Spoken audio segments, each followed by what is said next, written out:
Gabriel Muthuma, when you look at this, what's your first reaction to the investigations that are going on? Actually, let me totally agree with what my good friend Brazil has actually said, that we saw the efforts were well coordinated.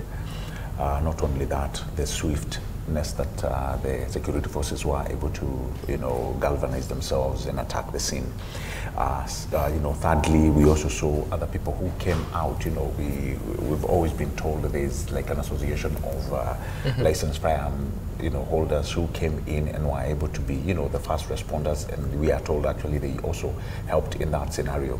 So I think this time around it's more like we have been progressive, gaining insights from the attacks back in 1998. So it's more like we have been on a learning curve and things are going great. So it is actually very good if you are going to compare apples to apples between Westgate and what happened at Dusit. You will realize that the efforts were better and well managed. The communications, everything that came in was well coordinated. Having said that, I also think Sam, we have an issue at hand. And when we are reading such headlines and we are reading, these terrorists, people who have been among us, I think this is the time we need to start relooking at homegrown terror with a very keen eye.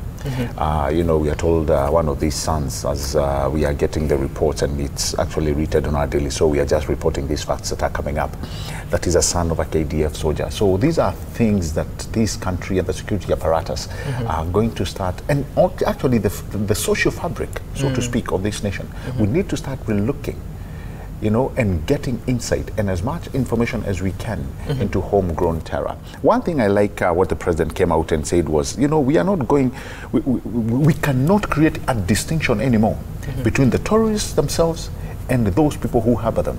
So the people who have been found to have aided in this attack, I think they must be followed to the logical conclusion, using the constitutional mandates that we have within our nation.